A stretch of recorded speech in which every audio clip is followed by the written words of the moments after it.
to my film and TV channel. Hope you're all staying safe and well. And yes, a good one to look at today. I'm a big fan of musical theatre, musicals in general, since my mother used to take me to watch all the musicals as a kid, from Disney to the classic Rodgers and Hammerstein things. I've always loved musicals, even to the local community centre to watch stuff there as well.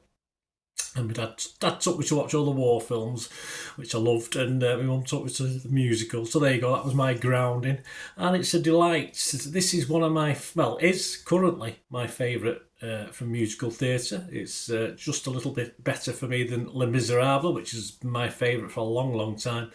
But this has took over just for now. I'm not saying Les Mis won't take back over again, but at the moment I'm talking something called Wicked, course, and we've got a two-parter, which is unusual. I must admit, I've read loads about this and I didn't realise it was in two parts, so my old brain must have missed something along the way. This is part one of Wicked. We're getting part two in a year's time, which I'll be honest with you, is a little bit disappointing after watching part one, but there were disappointments in part one as well, but I'll speak a little bit about that as well. So I'm going to have a look at this musical fantasy film by John M. Chu, and I say it's the first part of a two-part film adaptation of the musical Wicked, of course, which I've seen a couple of times. And the film covers the musical's first act, so straight up to Defying Gravity stuff, which is the end of the first act if you've been to watch the stage play or stage musical.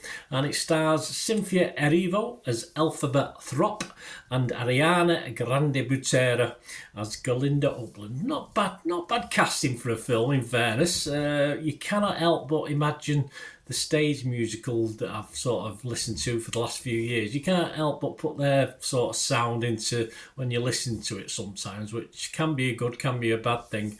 Also starring in this, we've got Jonathan Bailey, Ethan Slater, Bowen Yang, Marissa Bold, Peter Dinklage, Michelle Yeoh, and Jeff Goldblum. Yeah, I'm never a big fan of Jeff Goldblum, but I think he's quite good in this, actually. He's a bit more laid back than normal. I don't like when he's sort of in your face a little bit more, but I like him in this.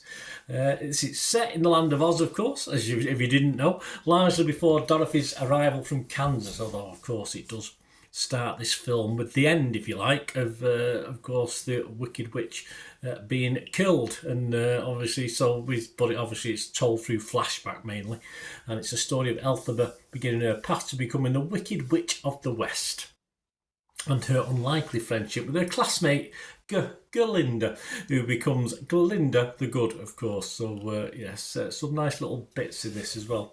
Wicked Part 2 is scheduled for release in November 2025. Tagline for this: everyone deserves a chance to fly. Certainly do. I can't argue with that. Right, my thoughts on this. As I said, the stage musical is one of my favourites. I was thrilled to hear of this screen adaptation quite a few years ago, actually. I've been looking forward to it. So let's just firstly comment on some of the critique, bad and good, and in between that's been around. So we'll start with someone called Roger Moore. You might know Roger Moore. He does the website Movie Nation, and he didn't like it very much, I must admit. He said the picture should have passed by in a sprint, not slug past like an overlong, over-budgeted Macy's parade with music that will test the patience of anyone, including the toughest PG audience of all, kids. I'm not too sure if Roger Moore is a musical fan. If you're not a musical fan, you're not going to like musicals, but I'll have to take it that he knows what he's sort of talking about if he thinks it's that bad. I think he's hit the nail on the head about this being a two-parter. I thought it lost some of the fizz of the stage musical because, of course, the aim of it being a bit longer and being in two parts is to give you a bit more background, but to me it felt a little bit fillerish and you didn't learn that much about the characters anyway, so it seemed a bit pointless. And even the songs seem to be a bit more sporadic and obviously affected by being dragged out. Yeah, it's not as neat and tidy as the stage musical where things move along at quite a pace. So I have to agree with that sentiment. And certainly younger kids, I think, will struggle with this at the cinema. And I think they'll be all right at home watching it. But I think they'll struggle at the cinema. As an adult, I certainly struggled with the first watch, and I'll tell you now, I watched this twice now, and I did get more out of it the second time around. So keep that in mind. The New Yorker's Justin Chang said, near the end though, Wicked does surge to a kind of life. Yeah, so it wants to get you back to watch part two. Of course it does. But I think it might have lost a few. Watch it for the first time. It wouldn't lose me because I like Wicked. I like it anyway. But as I said, interestingly enough, as I watched it a second time. Yes, it sort of appealed like a good musical. Like, have you ever watched a musical for the first time, or anything like that, or listen to a song? Sometimes it takes two or three plays, doesn't it, to get into it. Les Mis, I couldn't stand Les Miserables when I first watched it, and by the third time I watched it, it was my favourite musical presentation of all time. So there you go. That sort of says it all. That's what I'm saying about this film. On a first watch, I felt a bit let down, but on a second watch, I began to get a little bit more out of it. Johnny Lasinski from New York Post, he gave it 60. He said, even after nearly 3 hours of sitting, I didn't feel as though I'd gotten to know the characters very well. As I said, they do try and flesh it out. I think I know a little bit about Elphaba. I think that's fleshed out reasonably, but not so much the other characters in this. But there are people who love this because, let's face it, this is getting great scores generally. There is some negativity, and of course Roger Moore is in the minority on this one. Faye Watson from Total Film gave it 100 and said, if you're a Wicked fan, it's hard to imagine you could want anything more from this thrilling film adaptation. Ariana Grande's and Cynthia Erivo's performances as Glinda and Elphaba will have you defying gravity. She liked it. I think as a Wicked fan, it's not a disaster, but as I said, I kept putting other people's voices into the songs, not particularly Grande or Erivo's. Peter de Broek from Variety gave it 90. He said, instead of feeling bloated, Wicked has found its ideal form. Can't totally agree with that. Where every frame comes crammed with a kind of detail that could easily have been distracting had a lesser talent than Cynthia Erivo been asked to carry it. I think Erivo almost rescues this on her own, in fairness, but even she has to sort of slow down to a snail's pace at times and needs winding up to move the story along. So to conclude, I would say on this one, just have a look at some of that critique. As I said, it's overwhelmingly positive. I'll tell you the scores in a minute from the various places. But there's a lot of love out there. And I think there's a lot of initial love through Oz-tinted glasses. But as I said, I've probably got Oz-tinted glasses, but I wasn't impressed the first time, but I was more impressed the second. So by the third or fourth watch, which I have no doubt I will do, whether at the cinema again or streaming or on DVD, etc., I think it'll grow a bit more on me this as I watch it more, and I'll listen to their voices apart from imagine other characters' other stage play voices that I've heard over the years. But I think with kids it will be a bit of a slog, but I think they might grow to like it. Again, if they don't like musicals, they won't like this, so it's as simple as. But and it's a big but, like a musical or song, as I said, you listen to for the first time, may well be worth revisiting, guys. Don't just write it off after one sitting. If you can bear to go and watch it again, if you thought it was that horrible, you're not going to hear, but you thought it was okay, I think you'll find it might improve on okay the more you watch it. Despite some of the good actors, some of the song delivery doesn't always work. As I said, I imagined other people. And the two main leads, I think, if you pick a song like Popular, I mean, it just didn't feel as good as I've heard on the stage plays. But again, as I said, it might grow on me. Erivo sort of struggles doing a bit of a solo right at the start of the film, but then she seems to improve vastly after that. So she's better in the duo, etc., etc. I think most of the characters are, even a Grande as well, is the same sort of thing.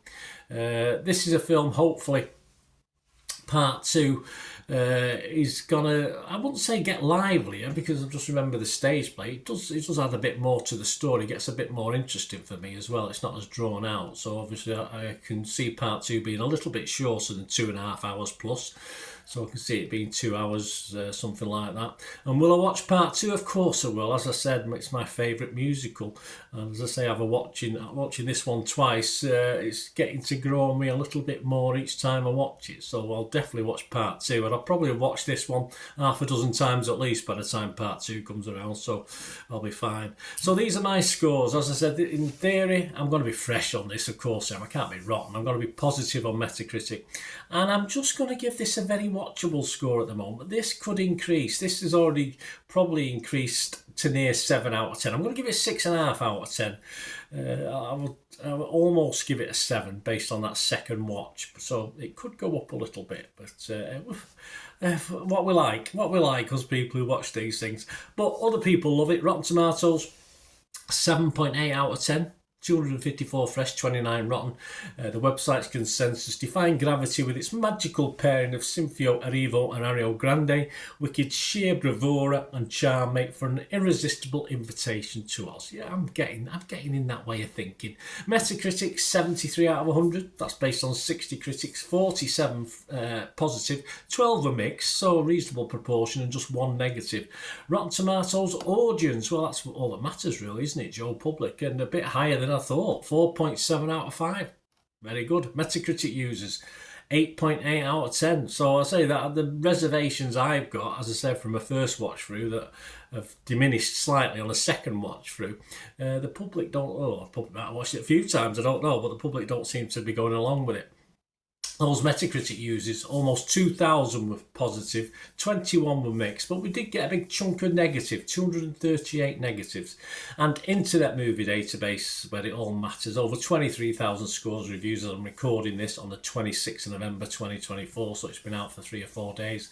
Internet Movie Database, 8.2 out of 10. So I think this will stay up towards the 8. I don't think it'll drop much. I think it'll stay that, and that's a pretty impressive score on Internet Movie Database. So despite reservations, yes, I think it'll grow on me. Let me know what you think, guys. Do you agree with me? If you're a fan of musical theatre, do you have the same sort of effect that I'm feeling with this, where I think it'll get better the more I watch it? Or do you just think it's crap? Just let me know. It's all opinions, isn't it? It'd be a boring world if you all had the same opinion. Anyway, I hope you enjoyed this little bit, a bit of a longer look at this. I think it was worth a longer look and look at other people's views. I hope you enjoyed it. Please, if you enjoy what I do, push that subscribe button, push the bell notifications, everything, film and TV, of course, reviews, information vlogs, lots of different things. So that'll be absolutely brilliant. And please, if you do look through the channel, see stuff on my football team, Manchester City, as well. So if that's of any interest, have a look. If it's not, don't worry about it. Or if you know somebody who could be interested, please poke them in my direction. I'll be very, very grateful. And yeah, we do have ways, if you can try and support the channel, that'll be wonderful. To do that, please just stay tuned. Shout out before we go for my sponsors at the moment, Piat6505. They've got a little eBay shop. And they sell movie posters from the 1990s and 2000s, some great films, some great actors. So please check the link in the comments section below and you'll go straight to the shop. I dispatch everything between 24 and 48 hours, so if you see anything there, you want to order it, you can also mention my name. I mean, they are sponsoring me, so I do my little deal as well, so you can get 10% off. If you buy anything, just mention me, just say Bernard sent you, and they'll give you a 10% reduction on your order price. My thanks to Piat6505. If you're interested in sponsoring the channel yourselves, guys, supporting the channel by sponsorship, just let me know. My socials are on screen there, so just contact me about that and we can have a chat.